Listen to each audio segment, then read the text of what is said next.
জলাবদ্ধতার দুর্ভোগে রাজধানীবাসী। বৃষ্টিতে রাজধানীর বেশিরভাগ এলাকায় হাঁটু পানি, জনজীবন বিপর্যস্ত। অধিকাংশ সড়কেই দেখা যাচ্ছে পানিতে প্রায় ডুবে গেছে প্রাইভেট কার সহ অন্যান্য যান। বিকল হয়ে পড়েছে ইঞ্জিন। জলজটে তৈরি হয়েছে বিশাল যানজট।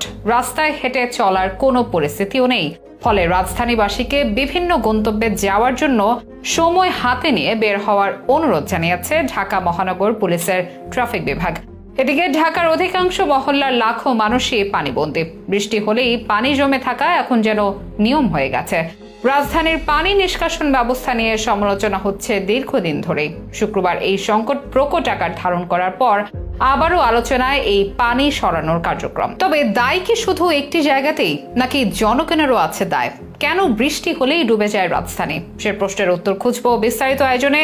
সাথে আরো জানাবো রাজধানীর সাম্প্রতিক জলাবদ্ধতার কথা। শুক্রবার সকালে রাজধানীতে প্রচুর বৃষ্টি হয়, তলে যায় শহরের অসংখ্য রাস্তা। সাপ্তাহিক এই ছুটির দিনে সকাল থেকেই দেখা যায় মুষলধারে বৃষ্টি। এতে রাজধানীর প্রায় সব এলাকার রাস্তায় পানি জমে যায়। টানা বৃষ্টির কারণে সড়কে কোথাও হাঁটু পানি, কোথাও কোমর সমান পানি জমেছে। এক কথায় বলতে গেলে ঢাকা হয়ে উঠেছে বৃষ্টির পানিতে টইটুম্বুর। অফিস থেকে হাসপাতাল, বিপণী বিতান থেকে অলিগলির সব জায়গায় এই পানিতে ডুবুডুবু অবস্থা। যদিও সাপ্তাহিক ছুটির দিন হওয়ায় অফিসমুখী মানুষের ভিড় ছিল না, কিন্তু এদিন শিক্ষক নিবন্ধন পরীক্ষা থাকায় চাকরি প্রার্থীদের দুর্ভোগ ছিল চরমে। যারা জীবিকার টানে ও বিশেষ প্রয়োজনে বাইরে বেরিয়েছেন তাদের অনেকেই গন্তব্যে পৌঁছতে পারেননি। আবহাওয়া অধিদপ্তর বলছে সকাল 6টা থেকে বেলা 12টা পর্যন্ত রাজধানীতে 130 মিলিমিটার বৃষ্টি রেকর্ড করা হয়েছে, যা এই বছরের বর্ষা মৌসুমে সবচেয়ে বেশি বৃষ্টির রেকর্ড। পুরান ঢাকা থেকে অভিজাত ধানমন্ডি সব জায়গায় বৃষ্টির পানিতে ভেসে গেছে। বাদ যায়নি মিরপুর, খিলগাঁও, গোরান, বাসাবো, শান্তিনগর ও মহাখালী এলাকা। প্রধান সড়ক থেকে অলিগলিতেও জলজট তৈরি হয়েছে।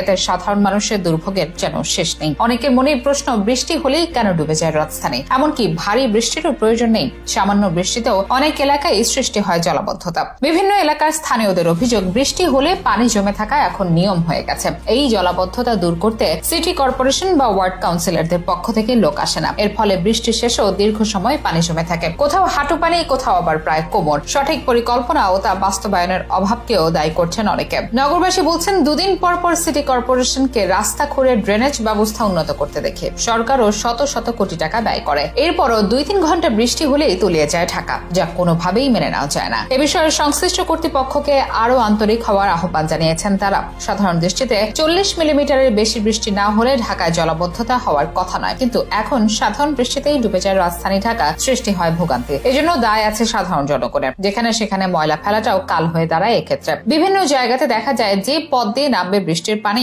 তার মুখে জমে আছে আবর্জনা, প্লাস্টিক সহ নানা কঠিন বর্জ্য। ড্রেনের প্রবেশ পথ ছাড়াও ভিতরে একই ধরনের নোংরা জমে থাকায় স্বাভাবিকভাবেই প্রবাহিত হতে পারে না পানি। ঢাকার 2 সিটিতে ড্রেন লাইন রয়েছে 2000 কিলোমিটারেরও বেশি, কিন্তু নগরবাসীর সচেতনতার অভাবে সেখানে বর্জ্যের স্তূপ জমা হওয়ায় বৃষ্টি হলে সৃষ্ট জলাবদ্ধতায় দুর্ভোগ পোহাতে হয় পুরো শহরবাসীকে। এদিকে জলাশয় ভরাট করে ভবন নির্মাণ ও আবাসিক প্রকল্প করায় বহু জলাধার হারিয়েছে মহানগরী ঢাকা। এতে বৃষ্টির পানি সহজে নামতে না পেরে জমে থাকছে সড়কেই। কিন্তু এসবের সমাধান কি? নগর বিশেষজ্ঞরা বলছেন, সাধারণ জনগণকে যত্রতত্র ময়লা না ফেলার ব্যাপারে সচেতন হতে হবে। আর সরকারি মহল থেকে বিচ্ছিন্ন পরিকল্পনা নয়, বরং কোন এলাকার পানি কোন পথ দিয়ে বের করে দিতে হবে তা নিয়ে সব সংস্থাকে একসঙ্গে একটি মহা পরিকল্পনা করতে হবে। পানি নিষ্কাশন ব্যবস্থা বর্তমান অপেক্ষা উন্নত ও কার্যকর করতে হবে।